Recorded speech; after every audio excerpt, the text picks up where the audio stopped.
ball pressure, pass pressure. There's only one way to do things: full throttle. There could be many ways to describe Coach. We could describe him as caring, genuine, faithful, but man is he intense. From broken clipboards to marker tips being pressed through the board, from CDs being crushed and chairs being annihilated, Coach provides an intensity that I've rarely seen matched. He works tirelessly and does so with 100% effort. When I think of going hard, I think of the effort Coach shows daily.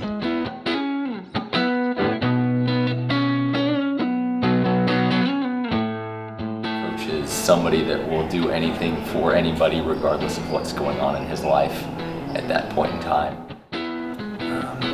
Definitely like pretty much my second father. You know, when I played for him, I had a lot of like family issues and struggles and stuff, and Coach was definitely there for me through those. So he was definitely a male figure, a father figure for me when I really needed it. Caring, giving, kind of the true, being in basketball, you know, we work together as a team and we try to teach the guys about being great teammates. He's the ultimate teammate, would give up anything for the guys he's coached and for the other coaches on the coaching side. Mentor, brother, father figure, friend, great guy. He's just been an extraordinary man in my life in particular.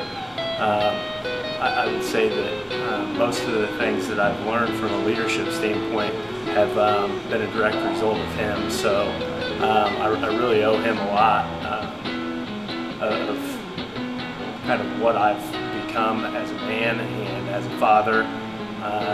He's had a huge impact on me. He's my boss, a mentor, and most of all, he's a friend. Such a hard-working individual.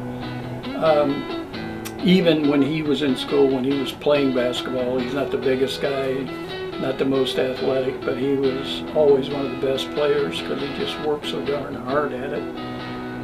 And I guess probably on top of that is Matt is a good person. Just really wants to do the right thing, want to make sure that everybody's treated fairly, and just cares about other people.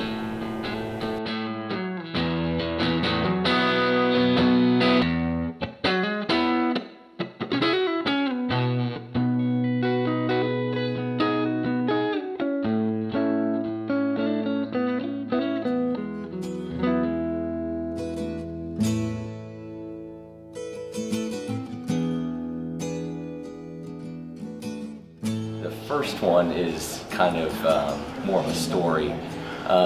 Coach, as we all know, has his tirades during basketball, and there was one particular year where we weren't doing so hot and had a rough practice, and I wheeled my, the cooler and water bottles and all that stuff in there for practice like I always do, set it on the cart near midcourt, and Coach was angry and grabbed the first thing he could find and threw it out in the middle of the court. It happened to be a 10-gallon cooler full of water, and it went from midcourt to the free throw line on the other side. Water went everywhere, yelled at the guys.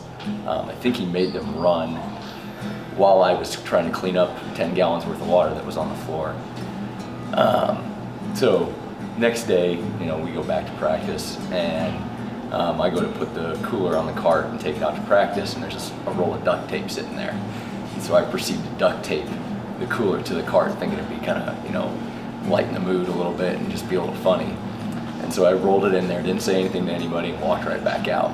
About 5 minutes later, there's a freshman basketball player that comes in and gets me and says, "Coach wants to talk to you."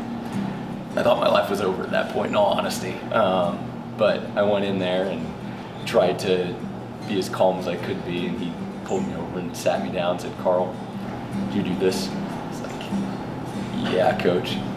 Is this some type of joke?" "Yeah, that's pretty funny." And so I was pretty sure I was going to get in a lot of trouble, but that's his way of kind of messing around with people. Coaching basketball with Matt is pretty much teaching life, I think. We coincide coaching and teaching the boys to to grow up and become young men. That's probably one of the biggest things I've gotten from Matt is it's not only about coaching, but teaching the boys everything it is to grow up and be a young man. You know, there's always the times where he's yelling at the officials during games. Those are, during the games, they're not great memories, but looking back on them, they're funny, and we joke about a lot of the time, and give him a hard time about it. So that's a fun memory, but the greatest memories are just the text messages between the coaches, the conversations, and obviously being in the locker room, just especially the moments after big wins, and even, you know, every year at the end of the season, getting a chance to kind of reflect on the seasons and what has taken place and how far the team has come. So those are the memories that I have. I have several good memories with Coach English, but I'll tell a story real fast that I was with someone last night that said what they thought Coach English was, and it really summed it up for me as well. Coach had been kicked out of the Newcastle game and didn't have an opportunity to coach in the Roncalli game. We beat Roncalli at Roncalli, and this was the first time that we had won there in about 16 years. And what my friend had said to me was the thing that really defined who he thought Coach English was he was the first person outside the door waiting for us, and was so excited about what had happened that to him he just said it summed up Coach English and just how much he cares about the players. Last summer we were in a little game at Purdue. We're up 20 points. I had a wide open layup. I tried to get a dunk in, and I missed the dunk. And he told me, he yelled it, everybody could hear, told me to win the damn game. And we're up 20 points. We were playing really bad, so we started yelling and cussing at us. We guys go back in the locker room and like restart practice. Like just forget about it. So we're playing against Whiteland at Whiteland my senior year, and we call timeout. We're up 1. It's their senior night. You know, it's a crazy game. And he just comes and grabs me. Get a blanket rebound and win the game. All right, let's go get a rebound. We ended up, Whiteland missed the buzzer beater to win the game, thankfully, and we won. But that's kind of always stuck with me as him being stern, but at the same time, like, let's go win this game. We did, thankfully, so I didn't have to hear from him afterwards. But yeah, that's one of my favorite memories. The one thing I think of is just, I mean, he's just a fun guy. I think from the outside looking in, a lot of people look at him as he's the big scary bald guy walking around. You know, and I honestly, like when I first met him, like he took a chance on me 7-8 years ago, whatever it was, when I first met him at a McDonald's. He had me meet him at like 5:30 in the morning at a McDonald's just off Emerson to interview me, to say I thought I'd be a good fit for his program and stuff. And, you know, I got there like 5:20 thinking I'd be early, and he was there before I was. And that's the thing too, like he was always the first guy in the building, always the last guy to leave, worked endless hours, even through his treatments. So I think the last thing that, you know, I remember that is just how hard he'd worked. I mean, his tireless effort and worker, and how much he cared about people, cared about others, very, you know, thoughtful towards everybody else.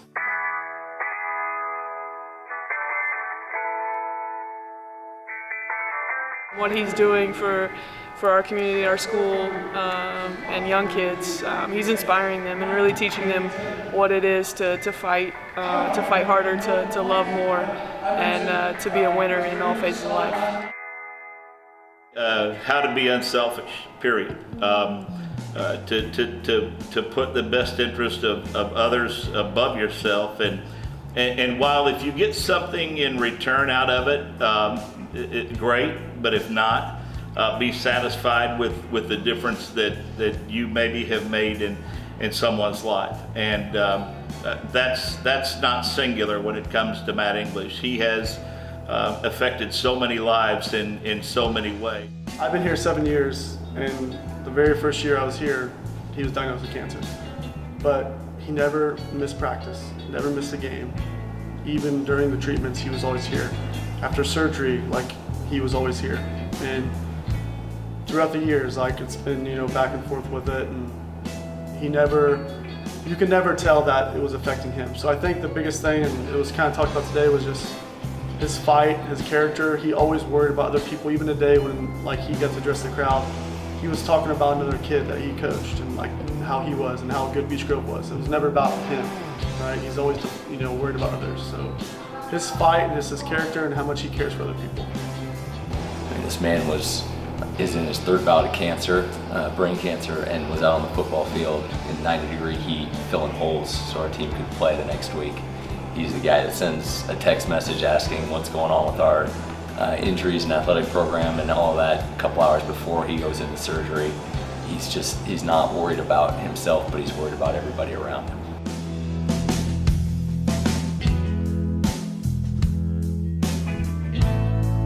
I said earlier, somewhere Katie Fields has got to be ready to kick me in the butt because I'm pretty sure she's far more deserving of this honor than I am. He's crazy.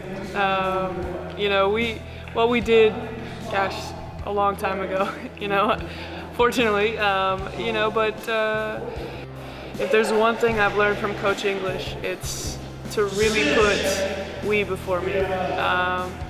Look at a man who's done everything he can to help this school in 10 years, and it's been fun to be able to talk to him about basketball, about life, and it's a pleasure to get to know him. If you ask Matt English, he's a Hornet yesterday, today, and will forevermore be a Beech Grove Hornet. He's very proud of it. That is the reason this court has been dedicated to Matt English. Matt is a great coach, but an even better person. I hope that every time someone steps on this floor, they will reflect on the lessons learned from being a part of the Beech Grove basketball program. Thank you, Coach, for the legacy that you continue to leave.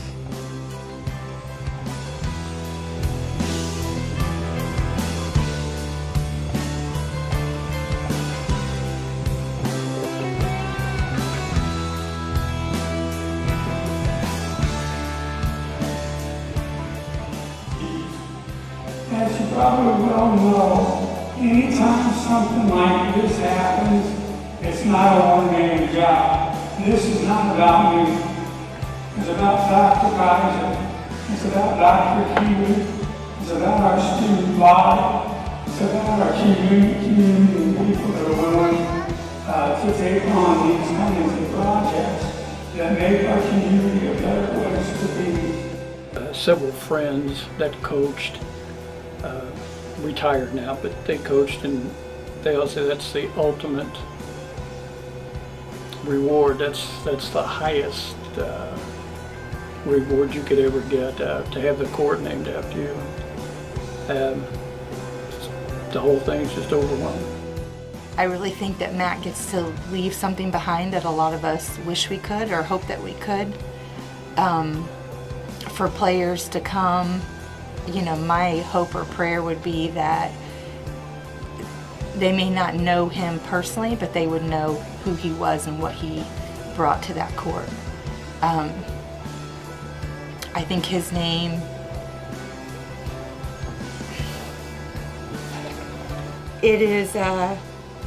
it's more than just a name on a court. There's a lot of meaning behind that, and I hope that lives on for a long time to come. But nonetheless, I'm humbled and grateful for this. Thank you all for turning out today. I think sometimes Beech Grove gets a bad rap outside of our community because this is a heck of a place. I've been around a number of places throughout my coaching career, and there's none better than Beech Grove. There's no better group of people, no better group of parents, students, and I wouldn't trade my experiences here for anything.